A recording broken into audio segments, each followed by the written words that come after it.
You're listening to the Kitchen Confession Podcast with Chef Mary Mammoliti.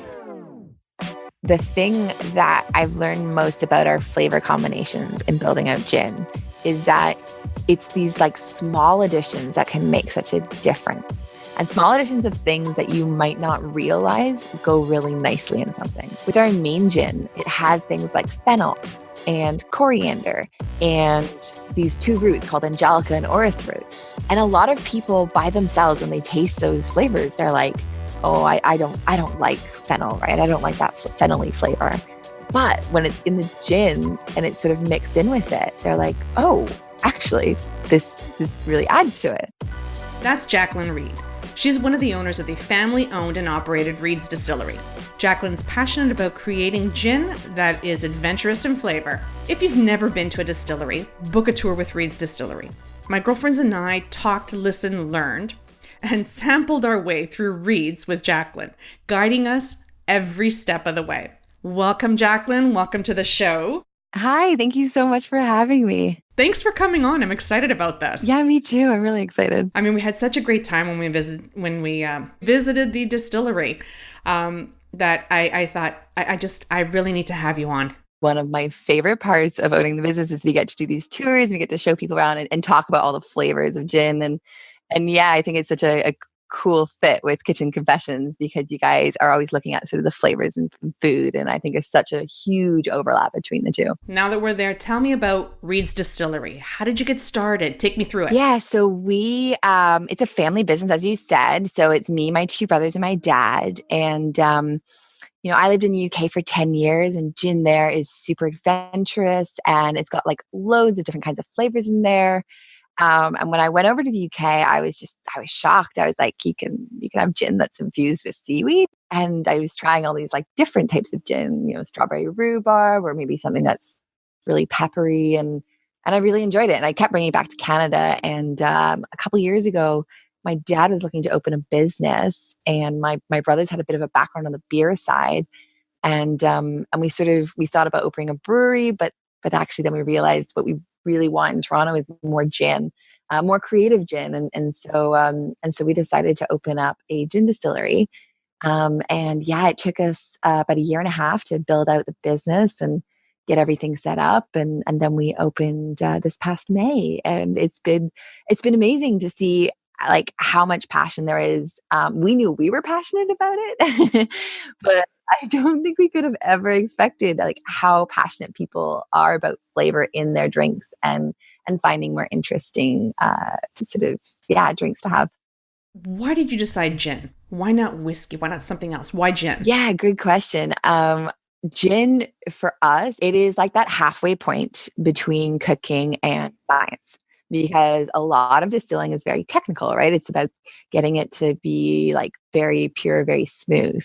And gin has that aspect. But then the thing that makes, gin different from vodka is you basically take a really good spirit and then you add flavor and you build a flavor profile. And you get to sort of add in, we call them in the distilling world botanicals, but it's really just a fancy word for herbs and spices. And then we get to add in all these herbs and spices to build up a flavor profile. And that's where for me, I've always loved cooking and flavor. And that was the sort of crossover with gin is that it has that technical side, but also like loads of flavor stuff that we get to play with. And it's because of that, it's just super creative. It means as well, like when you're making cocktails, we've got our main gin out and that is going to be more like a traditional style gin. And then we're releasing a citrus gin, a spice gin that has got like cardamom and clove and cinnamon. And so it means that you can then take those and do fun things with cocktails with them as well. And it doesn't take a lot of work because there's already so much flavor built into your alcohol. I noticed that. So the Reid's Distillery is a family-run business. Tell us a little bit about your family.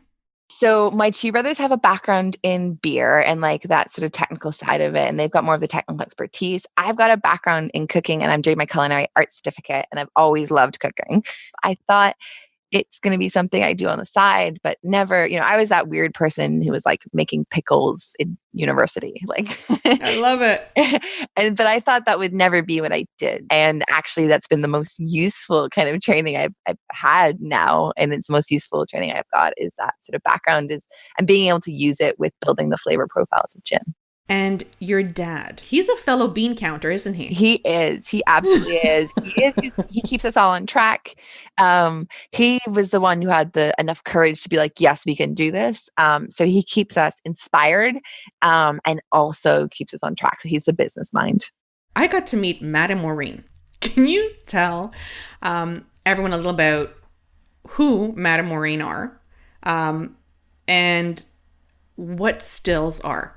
Yeah. So Matt and Maureen are the names of our two big stills. And they're named after my grandparents. And it's so appropriate. I feel like in some ways it's great to have them like with us when we going through this process. And I feel like I feel like in a weird way, like the stills reflect them and their personalities, which is nice. So Matt is a really big still. It is what makes our vodka. And the still is basically going to take that sort of that beer beginning and it's going to heat it up. And as it heats it up, it sort of separates the water from the alcohol and then it creates a stronger alcohol. And that's how you create the vodka. And my grandfather was this sort of larger than life man. And now he's got this sort of larger than life still named after him. So that's really cool to see. And it's great to sort of have him around. And then the second one is Maureen. And Maureen is named after my grandmother. It's also my middle name. So I have a very personal connection to the still. And because my grandmother was like a lot of grandmothers, she was sort of the heart of our family. And she would always cook up these Sunday dinners and have all of the cousins, all of the, everybody around. And so she was always giving all the sort of flavor to all of the food that we had. And so Maureen, our sort of gin still, is what gives the flavor to our gin. It's what imparts all of the lovely flavors onto our gin. And so it's great that it gets to be named after my grandmother. And it's sort of a continuation of everything she taught me. And Maureen, that's where the magic happens. Absolutely. Did you always have a passion for cooking? Yeah, I think it's always been my therapy. It's always been my therapy to sort of cook in the kitchen and cook with people as well. I think that's the beautiful thing about it is, it was cooking with my mom and it was cooking with Maureen, my grandma. And I think it's always that sort of connection. What was the first recipe you could remember trying? It didn't turn out very well. I can remember, I don't know why I wanted to make scones, but I was like, I would have been 9 or 8 and I wanted to make scones and I wanted to do it by myself. And my mom was like, that's fine. You can make scones by yourself. And I made them with baking soda instead of baking powder. And my mom ate them all. And I ate one and I was like, these don't taste very nice. And she was like, they taste fine. They taste fine. And bless her, she is such a kind person that she ate all of these scones made with baking soda instead of baking powder. Okay, now a couple of games. Cool. You up for it? I am absolutely up for it. Okay, rapid fire. What's your favorite word? Gin. Are you easily startled or frightened? Yes, definitely. What's your favorite curse word? Oh, What profession other than your own would you like to attempt? Oh, being a cook. Room, desk, and car. Which do you clean first? Desk. Otherwise I get no work done. What's something people don't know about you? I get really nervous before I do tours because I'm always a little bit nervous. You would never guess. If you could have one superpower, what would it be? Being able to like apparate, go anywhere in like the drop of a hat. Yeah, that'd be great. If you were a type of food, what type of food would you be? Maybe cheese because it's like savory and I love it. That's nice. And tell me something that's true that almost nobody agrees with you on. That cassia is cinnamon. If you want to know all the details of that, you have to do the tour. That's the deal. That's it. And Justin Timberlake brought sexy back. What would you bring back? I'd bring back all the 1920s cocktails because there's some really good ones in there. Bee's knees.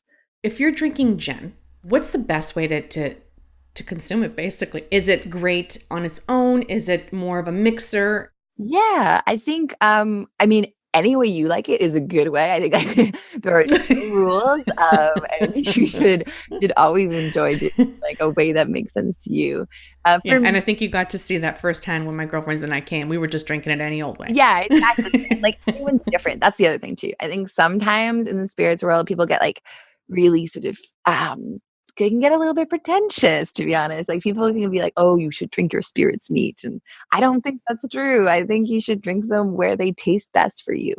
So like I think a simple thing with gin, a really good way to sort of get to know gin if you're not that familiar, is with gin and tonic because it's pretty fail safe, and it's really adaptable because you can add like just a little bit of tonic if you really like the sort of like stronger alcohol flavors, something a bit more spirit forward.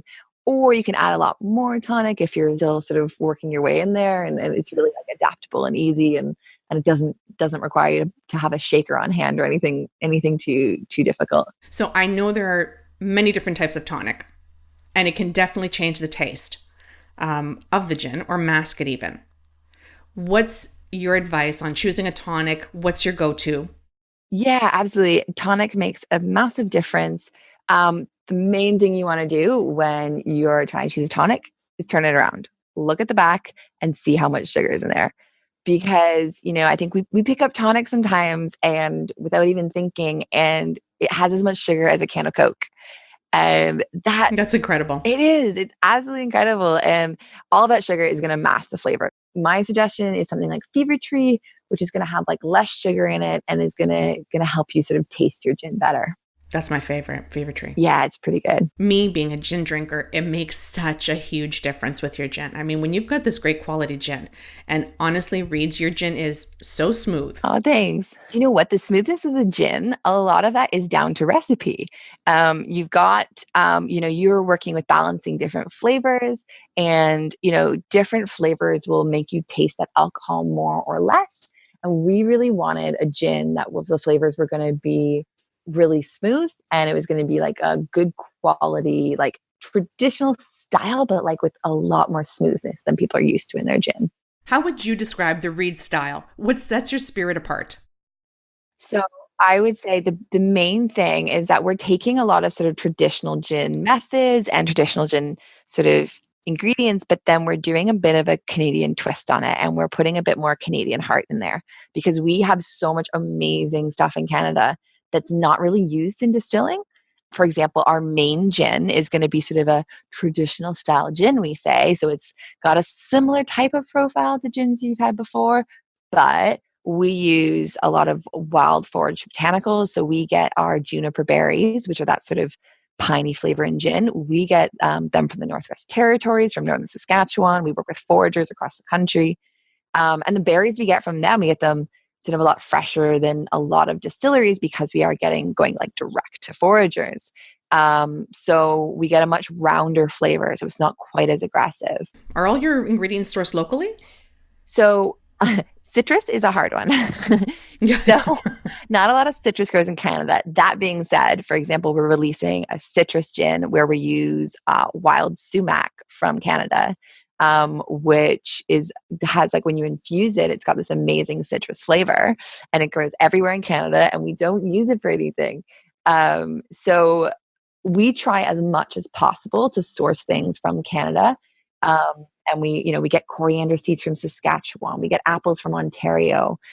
We get wheat from Ontario. We get our juniper berries, from Northwest Territories and northern Saskatchewan. We get a plant called sweet fern from northern Quebec. So we're definitely working sort of across the country to get as much as we can from Canada. But yeah, grapefruits are harder. The other thing I would say that makes our gin slightly different than a lot of gins people have is going to be some of these ingredients that are sort of wild foraged. So the sweet fern, it's a fern that grows along the Hudson's Bay. When we found it and we distilled it and we realized what it tasted like, we were like, this is amazing. And we added it to our gin because it gives a really sort of nice, smooth finish on the gin. I'm Mary Mamalini, and you're listening to the Kitchen Confession podcast. Today I'm talking with Jacqueline Reid, owner and operator of Reid's Distillery in Toronto. Okay, so speaking of flavor profiles, and I think you mentioned something about holiday, what are you working on right now? And what techniques are you currently trying to master in your kitchen over there? So we've been working on a few different things. We wanted to come out with products that are like different flavor profiles than people are used to, but still have that sort of Canadian heart to them. So we created a spice gin that has got that sort of cardamom, cinnamon, clove combination, which is very different than a lot of gins people are used to here. And we added in something called Miraca Gale, which is like it's a seed that we get from the Canadian forest, and it has like a peppery tone to it. And so we've been working on that, and that's being released. We've also got a citrus gin. We wanted to sort of play with sort of fresh citrus techniques. So almost all gin is using dried citrus peel, but our production guys, much to their dismay, we asked them to hand peel all of the citrus right before doing the distillation. So they hand peeled all of the citrus, and yeah, their hands smelled really great. But then and then we wanted to have that Canadian element to it too, and so we've been working with foragers, and we've infused our citrus gin with wild Canadian sumac. Doesn't sumac have like a little lemony? Yeah, exactly. You can make So like good. lemonade from it. It's so gorgeous, and it creates this beautiful like it's got great like pinky hues to it. It's gorgeous. And we don't use it. We import all of these lemons and limes, and we've got so much like citrus flavor. I didn't even know we had sumac here, to be honest with you. My understanding of sumac was Middle Eastern recipes, and like I would buy sumac from the shop that comes from an ocean away, and not realize that we had a variety of sumac that it was literally in our backyards. Yeah, I've actually discovered that when I went to St. Jacob's Market over the summer. Yeah. Yeah. And someone mentioned it to me there, which was really odd, but it's just like a random fact. I'm like, really? Yeah, I became like, once we discovered this whole sumac thing, I became this person who was constantly telling people about Canadian sumac. And because like when I first discovered it and I asked one of the foragers, I was like, where are we going to get this? And he was like, well, anywhere. It's growing in most people's backyards. I was like, what? Mm-hmm. And then I was the annoying person who's always pointing out, I was like, that's wild sumac and that's wild sumac. And then the last thing we've been working on is a winter feast gin. So we really wanted a gin that would have all of the flavors of like a festive feast. So we worked with another distillery on this. This is the first time that two gin distilleries in Ontario have collaborated. And we worked with a distillery called Willibald's. And yeah, we have like things like hazelnuts and cocoa nibs and rosemary and clementines in this sort of flavor profile. It's very, oh my gosh, that sounds amazing. it's really cool. And it's just totally, again, it's just different than what most people have had in their gin before. And so we've got that sort of for the holiday season as well. Okay, what would you mix all three with, or would you just have it alone on ice? So all of them go well in a gin and tonic because every time we make a gin, it has to go well in a gin and tonic. That's the deal. They also work great in a martini. If I was to mix them in a cocktail, I would take the spice gin with all of those wonderful like cinnamon clove flavors, and I'd make like a really awesome wintry Negroni from it. That sounds good. Yeah, it makes a really good Negroni. And then with the citrus gin, like doing something like a gin fizz, which is basically like one of those like frothy citrusy cocktails that you can get. But with this citrus gin, it just adds like even more citrus brightness to it. And for the festive gin, because the cocoa nibs give a really smooth flavor to the finish, I would suggest something more like a martini. Was there anything that inspired each flavor profile, or it was just something that, you like these two and we kind of mix them to see what happens, or did something inspire that combination? Oh no, they were all of and I think that's the thing about, recipes is they're so connected to, flavors so connect to memory and emotion. So like all of our recipes are definitely connected to that. And so for example, our citrus gin, we kept saying we want a bouquet of citrus, and we were like, what does this even mean? And we were trying to be like, what is actually, we want that feeling of like eating all kinds of fruit at the same time. And when you don't, and it's not just like one thing, like you're not just given an orange, but it's like a fruit salad almost, right? Like that bright, fresh. Yeah. And we wanted it to be we didn't want it to just be somebody to have a drink and be like, oh, that's lemon. No, we wanted it to be like, oh, I'm not sure, is that lemon or lime? And it's great when we do tastings with it. People are like, oh, I taste the grapefruit most. And then some people be like, oh, I taste the orange most. So it sort of, that was the sort of genesis of the citrus gin, is this idea of we wanted like a bouquet of citrus.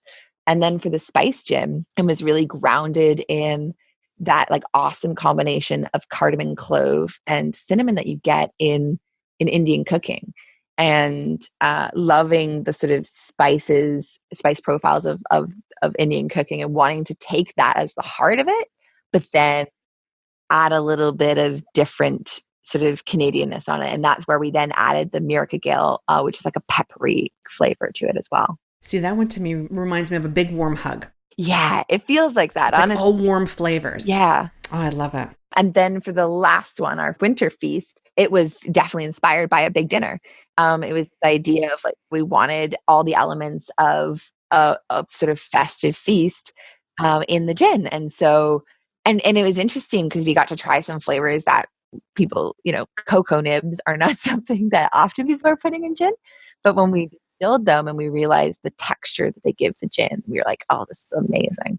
And so we have things like the cocoa nibs and the clementines, which sort of feel like more desserty. But then we've got like, along with the juniper berries, we've got rosemary to give a really like beautiful savoriness to it as well. And yeah, it was great to sort of have all the elements in there. Was there an unusual flavor combination that made a surprisingly big impact? I would say the thing that I've learned most about our flavor combinations in building out gin is that it's these like small additions that can make such a difference. And small additions of things that you might not realize go really nicely in something. So for example, with our main gin, it has things like fennel and coriander and these two roots called angelica and orris root. And a lot of people by themselves, when they taste those flavors, they're like, oh, I don't like fennel, right? I don't like that fennel-y flavor. But when it's in the gin and it's sort of mixed in with it, they're like, oh, actually, this really adds to it. And I think it's that breaking down that idea that there's, flavors we don't like, and realizing that it can have actually a use, and that maybe it's just that I haven't found the right use for that flavor yet. What are some of the common pairings with gin? So food pairings. Yeah, food pairings. Absolutely. There's loads of sort of combinations you can do with sort of gin and drinks with food pairings. I would say we did a 7-course dinner recently at the Distillery, and each course was paired with a different cocktail. Yeah, it was great. And so things like the pomegranate tomato salad, we paired with like a pomegranate basil gin smash. We paired like a fruit salad at the end of the dinner with the gin fizz to have that sort of lemony freshness. We did oysters and like a French 75, which is a cocktail that has a bit of bubbly in it and really nice. So you can definitely sort of pair different cocktails, and even just sort of a straight gin and tonic goes really nicely, especially with things like seafood, smoked fish, and also like fruit and cheese and things like that. And speaking of that gin smash, was everyone even walking out? Were they all carrying one another after that? Cocktails, yeah.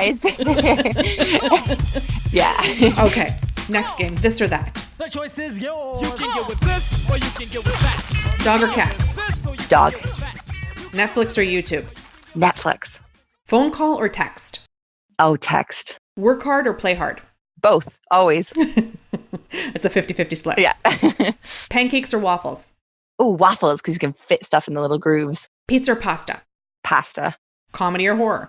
Comedy, because horror scares me. Doesn't it? I can't sleep after. It gives me too much. No, life is stressful enough. I don't need stress in my movie. Exactly. It heightens my anxiety levels. That's okay. We don't need that. Burger or hot dog? Burger. Dine in or delivery? Dine in. Online shopping or in store? Oh, online, because it stops me from impulse buying. Does it really? I feel like I do more of that online. Yeah, because I feel like I have a list when I do online, and then I'm like, okay, I've got it. But when I walk past stuff in a store, it's hard, especially like grocery shopping. I always end up with like twice as much stuff if I go into the grocery store. Grocery shopping, yeah, there is a difference. This one's important. Toilet paper, over or under? Over, definitely over. We can be friends. Thank you. In fact, I'm that person who like changes toilet paper in people's houses. Would you like, or can you? Not would you like, because a lot of people don't like to share it, but I kind of forced it out of them. Their kitchen confession with us. Okay, so my kitchen confession is that I never thought of myself as somebody who could make recipes. And then when we started making this gin recipe, and it took us 8 months to make our main gin recipe, I was absolutely terrified. And I thought, it's going to be terrible. It's going to be terrible. I thought it was going to be terrible for about 7 months.